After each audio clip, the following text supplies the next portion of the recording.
Kepulangan 4 prajurit Sureng ke Jipang Panolan bukannya membawa kabar keberhasilan yang membuat Arya Penangsang senang, namun malahan membawa malu yang mencoreng muka Arya Penangsang. Tidak hanya gagal menjalankan tugas, tapi juga meninggalkan keris Kiai Setan Kober di Pajang. Sudah bisa ditebak, diam-diam 4 orang prajurit ini dijatuhi hukuman penggal kepala oleh Arya Penangsang karena tidak berhasil menjalankan tugas. Ironis, kabar kegagalan itu dilaporkan oleh Arya Penangsang kepada Sunan Kudus. Sunan Kudus tak habis pikir betapa tinggi ilmu kanuragan yang dimiliki Adipati Adiwijaya. Keris Kiai Brongot Setan Kober tidak mampu melukai tubuhnya sedikitpun. Arya Penangsang mendesak Sunan Kudus agar diberi izin untuk mengadakan penyerangan ke Kadipaten Pajang karena semua sudah kepalang basah. Namun lagi-lagi Sunan Kudus menghalanginya. Sunan Kudus masih memiliki satu cara lagi. Satu cara untuk memancing Adipati Adiwijaya keluar dari sarangnya. Jika dia berhasil dipancing keluar dari sarangnya, maka memusnahkanlah segala ilmu kanuragan yang dimilikinya, dan lantas membunuhnya akan semakin mudah dilakukan. Pada hari yang akan ditentukan, Sunan Kudus secara pribadi akan mengirimkan undangan khusus kepada Adipati Pajang. Sunan Kudus sengaja mengundang sang Adipati guna untuk memperingati tahun baru Islam 1 Muharram yang hendak dirayakan oleh pesantren Kudus. Dapat dipastikan Adipati Adiwijaya sebagai seorang pemimpin yang disegani di Jawa akan menghargai undangan tersebut. Undangan dari seorang anggota Dewan Wali Songo yang tergolong sepuh, yang punya pengaruh dan suaranya didengar di dalam Dewan Wali. Maka mau tak mau, Adipati Adiwijaya akan hadir memenuhi undangan tersebut. Manakala Adipati Adiwijaya telah datang ke Kudus, maka Arya Penangsang yang harus menyambut kedatangannya. Sunan Kudus telah menyediakan sebuah kursi khusus yang sengaja telah diberi doa-doa untuk melenyapkan segala macam ilmu kesaktian yang dimiliki oleh siapapun yang duduk di atasnya. Dan adalah tugas Arya Penangsang untuk mengusahakan agar Adipati Adiwijaya bisa duduk di kursi tersebut. Di samping itu, diam-diam Arya Penangsang juga harus mempersiapkan seluruh angkatan bersenjata Jipang untuk bersiap-siap menyerang Pajang. Jika Adipati Adiwijaya telah menduduki kursi khusus tersebut, maka saatnya bagi Arya Penangsang untuk membunuh sang Adipati saat itu juga. Dapat dipastikan seluruh kekuatan Adipati Adiwijaya luruh. Begitu sang Adipati telah tewas, maka Arya Penangsang harus segera memerintahkan penyerangan besar-besaran ke Pajang. Dengan tidak adanya Adipati Adiwijaya, Pajang sekuat apapun hanya akan menjadi harimau tak bertaring. Pajang akan kucar-kacir, dan Jipang pasti bisa menjebol Pajang.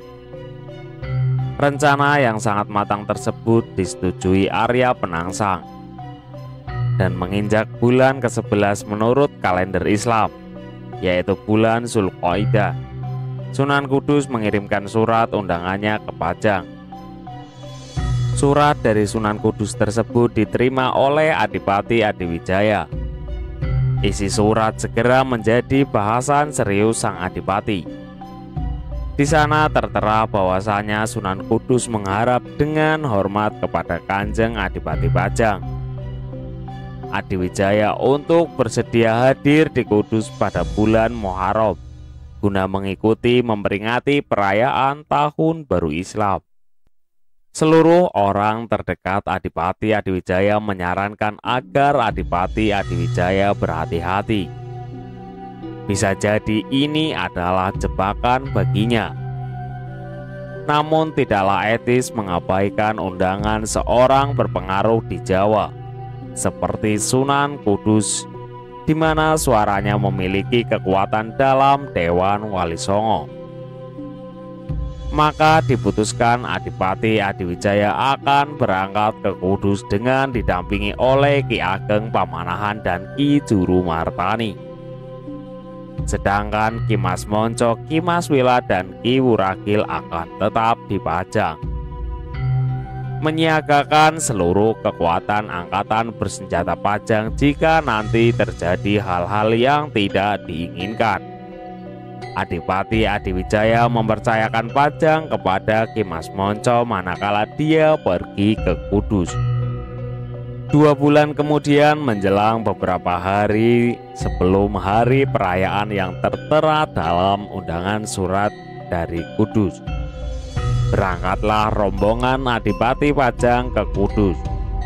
Segala macam kebesaran Pajang nampak dari rombongan tersebut.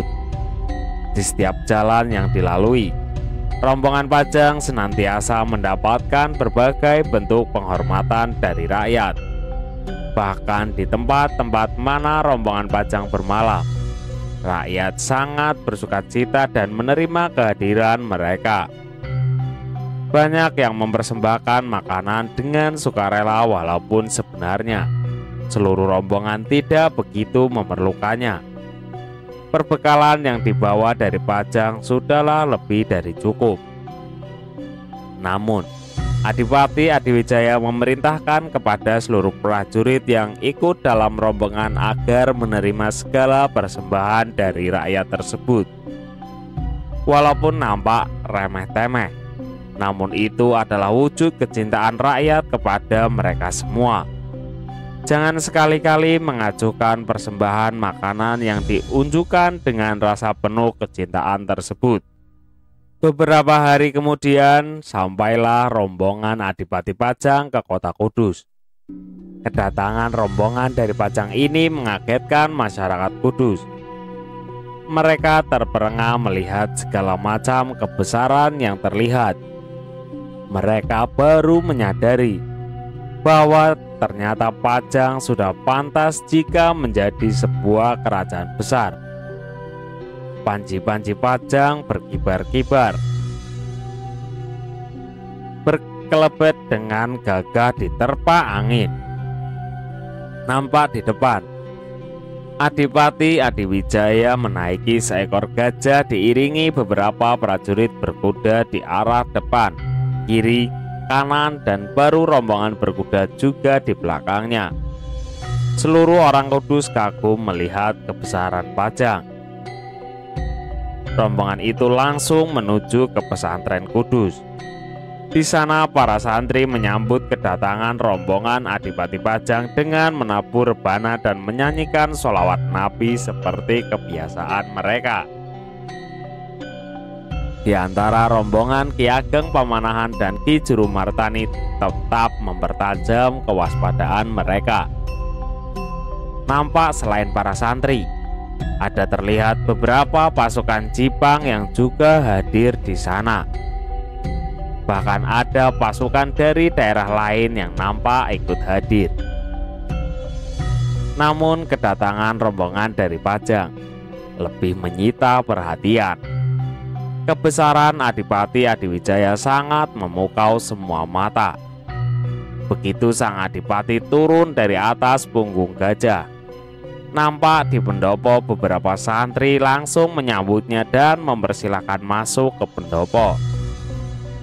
Seluruh rombongan turun dari kuda. Masing-masing tali kekang kuda ditambahkan tempat yang telah disediakan. Perayaan Tahun Baru Islam di Kudus memang terlihat meriah. Ki Ageng Pamanahan dan Ki Juru Martani segera mengiringi Adipati Adiwijaya. Mereka masuk ke pendopo, diikuti para prajurit khusus Pajang yang lain. Begitu seorang santri kembali mempersilahkan agar Adipati Adiwijaya masuk ke ruang dalam bentuk bertemu secara khusus dengan Sunan Demak. Ki Ageng Pamanahan segera memilih beberapa prajurit yang terlatih untuk ikut mengiringi sang adipati bersamanya. Sedangkan Ki Jurumartani tetap bertugas di luar, menyiagakan seluruh prajurit yang tidak ikut masuk bila ada hal yang tidak dikehendaki nanti. Manakala Adipati Adiwijaya, Ki Ageng Pamanahan dan beberapa prajurit pilihan masuk ke ruang dalam, betapa terkejut mereka ketika di sana Arya Penangsang dan beberapa prajurit khusus Dipang Panolan telah berdiri menyambut. Baik Adipati Adiwijaya maupun Ki Ageng Pamanahan segera waspada. Arya Penangsang langsung bergerak memeluk Adipati Adiwijaya. Setelah itu dia berkata, "Dimas Adiwijaya, sangat senang hatiku melihat Adimas bersedia hadir di kota Kudus ini." Adipati Adiwijaya tersenyum dan menjawab, "Kang Mas Penangsang, hati saya pun gembira bisa melihat Kang Mas juga hadir di Kudus ini." Diam-diam Ki Ageng Pamanahan memberikan isyarat waspada kepada seluruh prajurit yang ikut masuk. Terdengar Arya Penangsang kembali buka suara, "Mari Adimas, silakan duduk di sini." Arya Penangsang mempersilahkan Adipati Adiwijaya untuk duduk di salah satu kursi yang tersedia. Namun mendadak terbesit perasaan ganjil di hati Adipati Adiwijaya manakala matanya melihat keberadaan kursi yang dimaksud oleh Arya Penangsang. Tanpa sadar Adipati Adiwijaya berkata, "Ah, Kang Mas, bukankah itu kursi paling bagus di antara semua kursi yang ada di sini? Tak layak bagiku duduk di sana. Hanya Bapak Sunan Kudus sendiri sebagai tuan rumah yang pantas mendudukinya." Arya Penangsang tersenyum simpul, "Tidak mengapa Dimas, mari." Arya Penangsang terlihat agak memaksa. Sikap Arya Penangsang menambahkan tidak kenyamanan di hati Adipati Adiwijaya semakin bertambah-tambah. Terasa aneh, Adipati Adiwijaya secara halus tetap menolak untuk duduk di sana. "Sudahlah Kang Mas Penangsang, saya akan duduk di kursi sebelahnya saja. Saya tidak enak duduk di sana. Sepertinya ada sesuatu di kursi tersebut." Arya Penangsang kaget, namun segera dia menutupi kekagetannya. "Memang ada apa di kursi tersebut? Apa yang Dimas takutkan?" Adipati Adiwijaya tersenyum dan menjawab, "Ah, mungkin hanya perasaan saya saja. Tapi jika memang tidak ada apa-apa di sana, apakah Kang Mas berani menduduki kursi tersebut?" Arya Penangsang sedikit kebingungan. Hal ini terbaca oleh Adipati Adiwijaya dan Ki Ageng Pamanahan. "Mengapa Kang Mas? Kang Mas takut duduk di sana?" sindir Adipati Adiwijaya. Memerah wajah Arya Penangsang. Dia menjawab, "Tidak ada apa-apa di sana. Buat apa takut?" Dan dengan pongahnya Arya Penangsang langsung berjalan ke arah kursi tersebut dan langsung duduk di atasnya. Padahal Sunan Kudus telah mewanti-wanti, kursi tersebut telah diisi dengan doa-doa. Siapa saja yang menduduki kursi tersebut dapat dipastikan seluruh ilmu kanuragan yang dimiliki akan lurus seketika itu juga. Diam-diam Sunan Kudus yang tengah mengintip dari dalam menggeram marah melihat kebodohan dan kesombongan Arya Penangsang. Namun dia belum memutuskan untuk keluar menemui Adipati Adiwijaya. Melihat kursi yang semula ditawarkan kepadanya kini telah diduduki Arya Penangsang, Adipati Adiwijaya tersenyum simpul, lantas mengambil tempat duduk yang bersebelahan dengan Arya Penangsang. Ki Ageng Pamanahan dan beberapa prajurit segera duduk bersila di bawah. Setelah basa-basi sejenak, Adipati Adiwijaya menyengaja berkata demikian. "Oh ya Kang Mas, saya jadi ingat. Beberapa bulan lalu, Pajang kemasukan para pembunuh bayaran. Nyawa saya yang diincar. Tapi syukurlah, Hyang Widi masih memberikan keselamatan kepada saya." Sengaja Adipati Adiwijaya menggantung kalimatnya untuk melihat reaksi Arya Penangsang. Sedikit gugup Arya Penangsang, tapi berpura-pura dia kaget. "Benarkah? Ah, berani sekali. Syukurlah jika Dimas bisa lolos dari maut dan selamat sampai hari ini." Adipati Adiwijaya tersenyum mengangguk lantas. "Dan keris yang dipakai para pembunuh untuk membunuh saya berhasil saya ambil." Adipati Adiwijaya memberikan isyarat kepada Ki Ageng Pamanahan.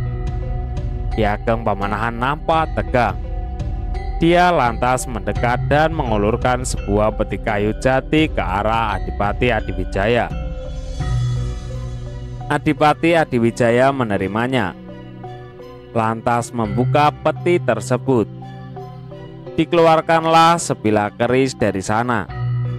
Dipegangnya sedemikian rupa hingga semua mata bisa melihat keris di tangannya. Inilah keris tersebut. Maka Arya Penangsang bagai dirobek-robek. Merah padam sudah. Giginya bergemelutukan. Apalagi ketika mendengar ucapan Adipati Adiwijaya selanjutnya. Dan saat ini, sang keris telah bertemu kembali dengan tuannya. Dengan wajah tenang dan bibir tersenyum, Adipati Adiwijaya menyerahkan keris tersebut kepada Arya Penangsang. Ragu Arya Penangsang menerimanya. Namun akhirnya dengan perasaan campur aduk antara malu dan marah diterima juga keris itu.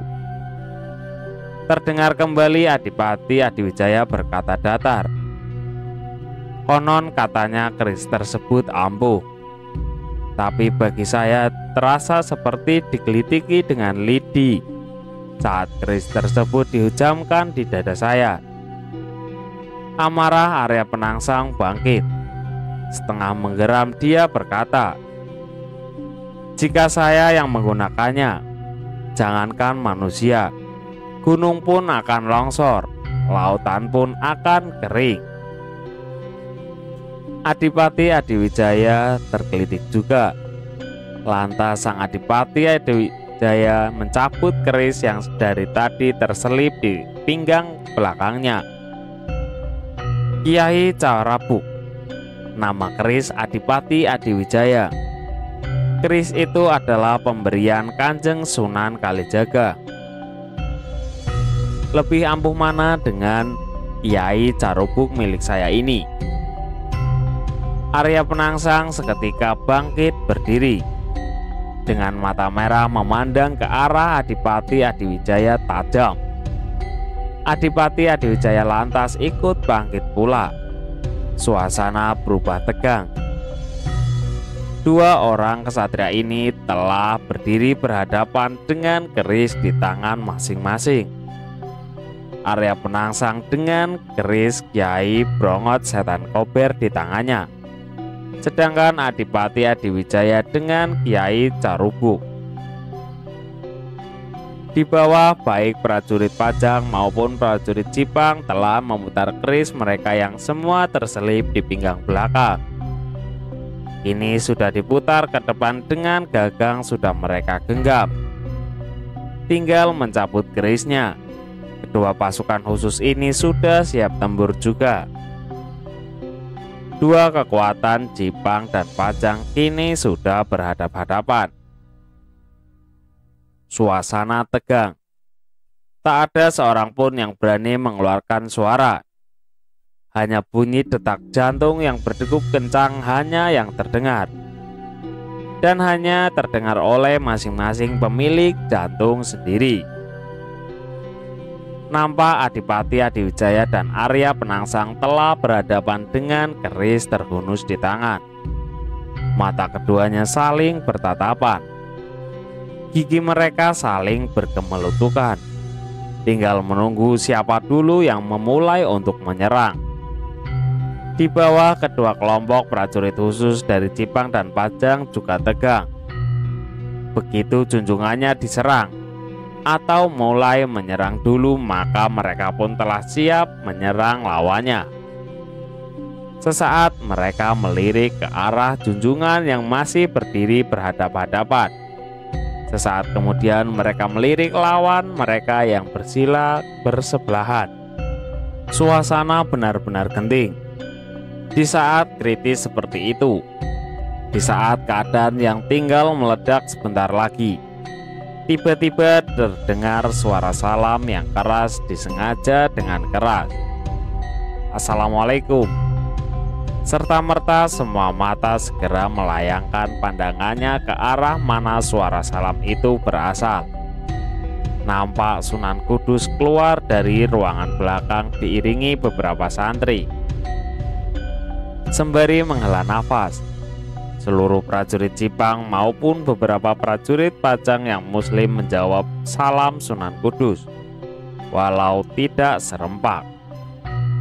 Di sana baik Adipati Adiwijaya maupun Arya Penangsang segera menghela nafas melepaskan ketegangan yang semenjak tadi menyergup seluruh persediaan dan melapak di dada masing-masing. Sunan Kudus berjalan menghampiri mereka sembari berucap, Loh, kalian ini priyayi atau pedagang keris?" Sunan Kudus bergerak ke tengah-tengah antara Arya Penangsang dan Adipati Adiwijaya. Posisi Adipati Adiwijaya berada di sebelah kiri Sunan Kudus, sedangkan Arya Penangsang berada di sebelah kanannya. Terlihat Sunan Kudus sigap memegang pergelangan tangan kedua priyayi yang tengah hendak saling menyerang itu. Namun bagi yang jeli pastikan akan melihat bahwa tangan kiri Sunan Kudus tengah memegang erat pergelangan tangan kanan Adipati Adiwijaya yang tengah menggenggam Kiai Carubuk. Sedangkan tangan Sunan Kudus memegang erat pergelangan tangan kiri Arya Penangsang yang jelas-jelas tidak menggenggam apapun. Tangan kanan Arya Penangsang yang menggenggam Kiai Brongot Setan Kober bebas bergerak leluasa. Sunan Kudus menatap tajam Arya Penangsang. Terdengar dia membentak, "Sarungkan kerismu, Penangsang." Arya Penangsang termangu, masih belum bergeming. Sekali lagi Sunan Kudus membentaknya, "Sarungkan, Penangsang." Arya Penangsang ragu, belum juga menurunkan kerisnya. Sekali lagi Sunan Kudus membentaknya lebih keras, "Sarungkan kataku." Kali ini Arya Penangsang menurunkan Kiai Brongot Setan Kober yang terangkat, kemudian menyarungkan ke dalam warangkanya. Melihat Arya Penangsang menyarungkan keris, Adipati Adiwijaya pun lantas ikut menyarungkan Kiai Carubuk ke dalam warangka. "Hampir saja aku membuat makanan segar bagi burung," Arya Penangsang bergumam setengah menggeram. Adipati Adiwijaya tersenyum kecil. Sunan Kudus menghela nafas, sembari tetap di posisinya. Sunan Kudus berkata kepada Adipati Adiwijaya, "Maafkan atas situasi yang tidak semestinya terjadi ini, anak Mas Adiwijaya. Saya menyesal, dan untuk kebaikan kita bersama, saya menyarankan tidak ada salahnya jika anak Mas beserta rombongan pulang ke Pajang lebih awal. Di sini saya pribadi dan seluruh masyarakat Kudus sudah merasa sangat terhormat atas kedatangan anak Mas Adiwijaya berikut rombongan jauh-jauh dari Pajang." Adipati Adiwijaya mengaturkan sembah di depan dada sembari berkata, "Bapak Sunan, seharusnya saya yang meminta maaf kepada Bapak Sunan Kudus, karena hampir saja saya membuat seorang wanita menjadi janda baru di ruangan dalam pesantren ini." Mata Sunan Kudus maupun Arya Penangsang berkilat mendengar kata-kata Adipati Adiwijaya. Sunan Kudus segera menyela, "Sudahlah, sudahlah. Saya maklumi kemarahan anak Mas Adiwijaya. Daripada berlarut-larut, sebaiknya anak Mas mengalah." "Baiklah Bapak Sunan, memang lebih baik saya dan rombongan mengundurkan diri dari sini." Adipati Adiwijaya, Ki Ageng Pamanahan, beserta rombongan prajurit khusus Pajang segera berpamitan kepada Sunan Kudus. Rombongan dari Pajang yang memutuskan pulang terlebih dahulu sebelum acara puncak peringatan Tahun Baru Islam dimulai. Iring-iringan rombongan ini tengah keluar dari Pondok Pesantren Kudus. Di ruang dalam setelah melepas pergian rombongan Pajang, Sunan Kudus memanggil secara pribadi Arya Penangsang di ruangan khusus. Di sana hanya ada Sunan Kudus dan beberapa prajurit khusus yang terpercaya, termasuk Pati Matahun. Sunan Kudus memarahi Arya Penangsang atas segala tindakan bodoh yang telah dilakukannya. Arya Penangsang menyela, meminta penjelasan di manakah letak kebodohannya. Bukankah malah Sunan Kudus yang melerai di saat dia sudah berhadapan dengan Adipati Adiwijaya? Dengan suara tinggi Sunan Kudus berkata, "Siapakah yang telah menduduki kursi yang telah aku isi doa-doa khusus?" Seketika Arya Penangsang terdiam. "Lantas apa kamu tidak menyadari tadi saat aku melerai kalian? Tangan kanan Adiwijaya aku pegang erat, sedangkan tangan kanan kamu aku biarkan bergerak bebas. Ingat lagi, aku memegang tangan kanan Adiwijaya yang tengah menggenggam Kiai Carubuk, sedangkan tangan kananmu yang tengah menggenggam Kiai Brongot aku biarkan bebas." Arya Penangsang tetap terdiam. "Lantas apa yang aku katakan kepadamu?" Arya Penangsang mengerutkan dahinya mencoba mengingat. "Aku berkata, sarungkan kerismu sampai 3 kali. Kamu tak tahu maksudku yang sebenarnya." Arya Penangsang menatap Sunan Kudus mulai sedikit memahami. "Maksudku sarungkan kerismu ke dada Adiwijaya, bukan ke warangkannya. Kamu saja yang terlampau bodoh, sehingga tidak memahami kata-kata isyarat yang aku ucapkan. Kamu telah menyia-nyiakan kesempatan kamu memusnahkan salah seorang manusia penantang ajaran mulia." Arya Penangsang menggeram menyadari kebodohannya sendiri. Serta-merta dia menyembah dan berkata, "Sebelum rombongan Adiwijaya jauh, tidak ada salahnya saya mengejar dan menghabiskannya sekarang." Sunan Kudus menatap tajam Arya Penangsang. Ini bukan saatnya yang tepat menyerang rombongan Pajang, di mana banyak berkumpul para tamu undangan di Kudus. Asal kamu tahu, kecuali aku dan kamu, tidak akan ada yang mampu menghadapi kesaktian Adiwijaya. Dia memiliki pegangan ilmu kanuragan warisan Buddha Majapahit. Sangat riskan jika aku ikut terjun sendiri. Tidak pantas bagiku berhadapan dengan anak kemarin sore seperti dia. Sedangkan kamu saat ini hanya akan menjadi boneka mainan jika berhadapan dengan dia, karena seluruh ilmu kanuragan yang kamu miliki telah lumpuh." Dada Arya Penangsang terasa panas dan sesak mendengar penuturan Sunan Kudus. "Lantas bagaimana Bapak Sunan? Selama 3 bulan berselang, bulan mulai Muharram ini kamu harus berpuasa terus-menerus. Genap 3 bulan, seluruh hisib dan asma yang kamu miliki akan kembali pulih dan berfungsi. Setelah itu aku akan mencari jalan untuk menghadapi Adiwijaya." Arya Penangsang lemas mendengarnya, dan Sunan Kudus berlalu ke dalam sembari hanya mengucapkan salam.